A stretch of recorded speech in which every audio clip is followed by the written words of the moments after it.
Back to our channel. Now we are going to start about first rib.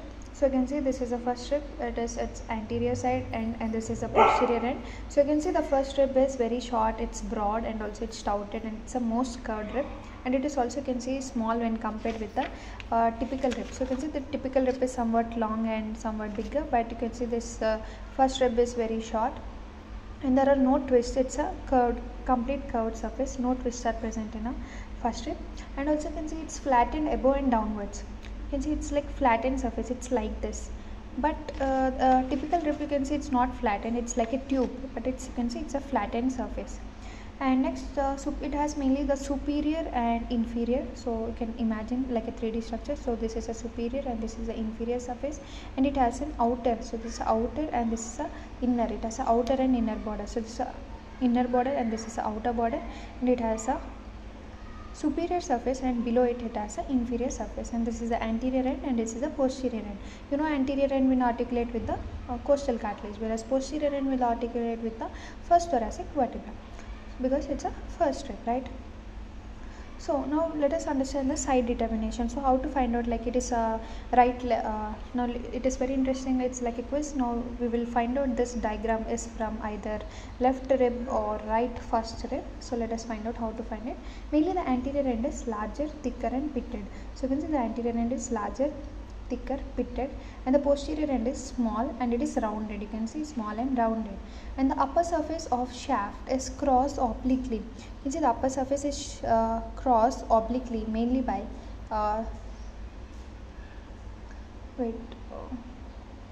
it's crossed mainly by two shallow grooves, and the two shallow grooves are separated by a ridge. So actually here you will find that grooves in real brown, so it's not so clear here, so I will draw them. So these are the two shallow grooves, right? In between two shallow grooves you can see a ridge.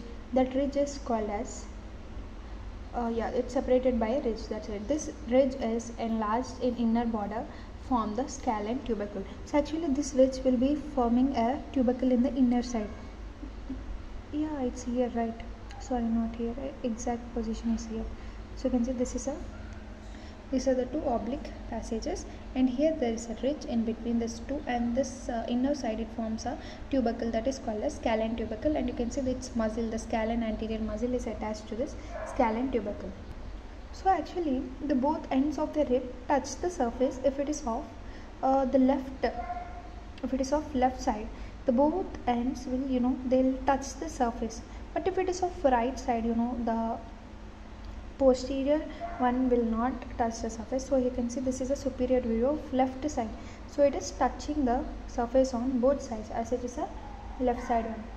And the features are, at the anterior end you will have a larger, thicker, and it's continuous with first cotal cartilage, whereas the posterior end is head is small, body of first, it is continuous with body of first thoracic vertebra, and the neck is somewhat constricted. So you can see, always you remember either in typical or atypical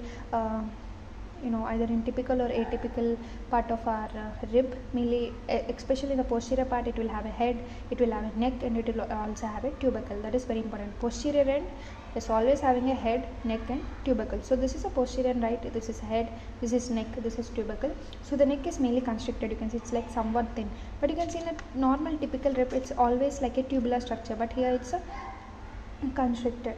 And next, the tubercle is large. Actually you can see this large tubercle in the posterior end which coincide the angle of rib. So actually we have two angles in the rib. This is actually here somewhere we'll have the anterior angle, and here we'll somewhere have the posterior angle. So here you can see in the case of first rib, the posterior angle is coinciding with the posterior angle of the rib. And actually here only somewhere we'll have the tubercle, right? So tubercle is large and coincide the angle of rib, and this tubercle only articulates with the transverse process of first thoracic vertebra. Of course the tubercle articulates with the transverse process, whereas the head articulates with the side facets which are present on the thoracic vertebra, here especially the first thoracic vertebra, because it's a first rib. So the process by which this this tubercle is getting attached to the transverse process of thoracic vertebra, that is called as costo-transverse joint, because always the ribs are called costal ribs, right? So this costo-transverse, because it's attaching to the transverse process of first thoracic vertebra, so it is called as costo-transverse joint. And the lower surface of